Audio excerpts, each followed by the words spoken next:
Oke, kita masuk materi pembiasan dulu sebelum masuk ke lensa, karena di lensa itu beda dengan cermin. Kalau cermin dipantulkan, kalau lensa kan dibiaskan.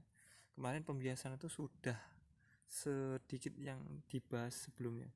Nah, pembiasan tuh ya kayak diteruskan gitu, pembiasan tuh. Ini contohnya tuh dari udara ke air.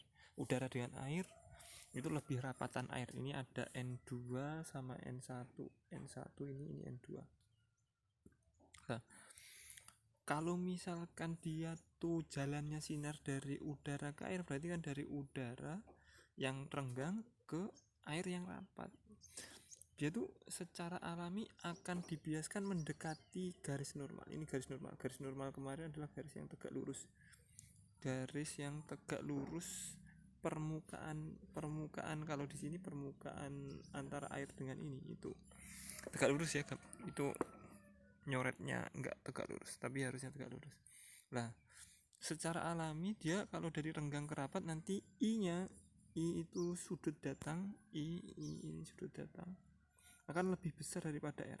Artinya tuh sudut bias lebih kecil daripada sudut sinar datang.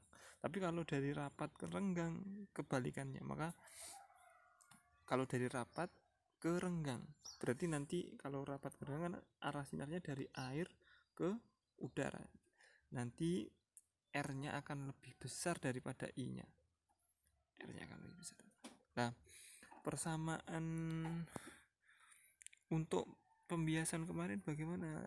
Kita kan sudah dapat nih pemanasan pembiasan. Kemarin sudah ada N1 sin I sama dengan N2 sin R. R itu sudut bias, I itu sudut sinar datang. Lah, kalau dibalik-balik kan jadinya N1 per N2 sama dengan sin R sudut bias per sin I. Lah, ternyata begini kalau dikaitkan dengan kecepatan. Maksudnya ini adalah kecepatan cahaya di medium itu. Jadi kalau renggang itu ibaratnya kayak orang lari di kerumunan yang renggang dengan orang lari di kerumunan yang rapat. Jadi kalau masuk ke dari udara ke air berarti lebih mudah lari di udara daripada di air. Otomatis V1 harusnya itu lebih besar. V1 lebih besar karena renggang. N1 di udara. N2 rapat. Berarti kecepatannya harus lebih kecil. Artinya berbanding terbalik. Kalau N-nya itu besar, V-nya kecil. Makanya ini N1 per N2 sama dengan V2 per V1. Teorinya kayak tadi. Sekali lagi, kalau di tempat yang renggang, kita larinya cepat. Kalau di tempat yang rapat, larinya lambat. Gitu ya. Makanya N1 per N2 sama dengan V2 per V1. N2 itu yang rapat, V2 yang kecepatannya lemah di tempat yang rapat.